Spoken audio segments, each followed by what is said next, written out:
and Twitter? Like, how does YouTube treat its creators? Because I think if you zoom out, like YouTube is obviously the leader in creator-platform relationships. And so the beginning of the conversation was largely, Elon asking questions about, like, how does YouTube work? Why are you guys also into YouTube? Yeah, and you started off the conversation by talking about how there is a clear exchange of value on YouTube between creators and the platform. And there's a lot of data transparency. We know what does well and how we will get paid. That's one of the most important things for every platform to recognize, and I think maybe creators know it or don't know it, but when we're on YouTube, we understand how we fit into the ecosystem of YouTube. And actually understanding the ecosystem of the platform, how the platform makes money, even in the most simple ways, there's obviously a lot we don't know, but in the most simple ways, what we understand is we upload videos to YouTube. YouTube sells advertising on our videos, and they share some of that ad revenue with us. Like, that just clean-cut understanding creates an incentive for us to operate the way we operate. And it's a business partnership. We know that we get 55%, Yeah. and they get 45%, and we have a lot of very sophisticated analytics about how that 55% is broken down, like where the money comes from on the platform. And also, again, like how we become more valuable to the platform. Can we drive more watch time? Because more watch time means we have higher fill rates, meaning more ads on our videos. And that's positive for the entire ecosystem, us and you and the audience, right? So, like, as a whole, we deeply understand the exchange of value between us and YouTube. So that was the first part of the conversation. And we said that also to emphasize how not clear it was at the time on Twitter. Now, I do want to acknowledge, like, speaking to someone like him was one of the more unique experiences of my life. Like, he was incredibly attentive and, like, really deeply listened, and also very blunt. And I find that those two traits to be pretty common amongst, like, just people who do things at large scales. They do a lot of listening, like a lot of digesting, and say few words, but very, like, blunt words. And that was the experience in talking to him. Yeah, I mean, I think he said this publicly, but he also said it on the call.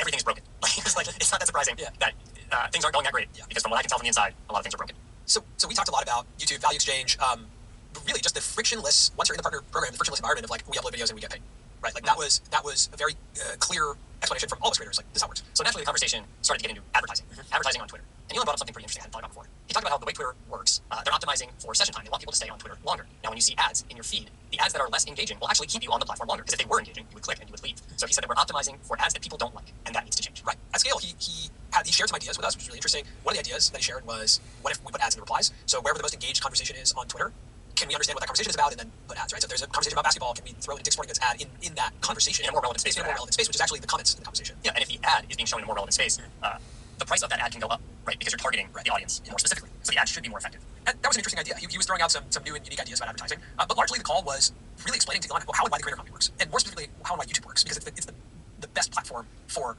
creators, advertisers, and the company. Another thing we talked about was that out on YouTube, we know what success looks like. There have been there's been over a decade worth, if not more, of creators who have been succeeding, who are clearly at the top of YouTube, whether it be Casey Neistat, Mr. Beast, and there's a history of those creators actually sharing their monetization. So we know the style of content they make, and we know that they're succeeding when it comes to monetization, and that trickles down. I think the monetization matters, but I think YouTube does a really good job of amplifying when there is one of those model citizen stories. I would even go as far as to say that some of those stories are more mainstream, like Justin Bieber, right? Like, emerged from a YouTube video. So there became this, like, you can be anyone from anywhere, and if you upload YouTube videos, there's real stories of success. Your dream can come true. And YouTube Studios is essentially guiding us to be more, like, better model citizens, right? It's guiding us through ad suitability, monetization, viewership, like all of the green arrows guide us towards becoming model citizens. So developing model citizens on a platform is one of the most important things you can do. The first time I ever heard about this was when we were exploring TikTok and how it became this behemoth.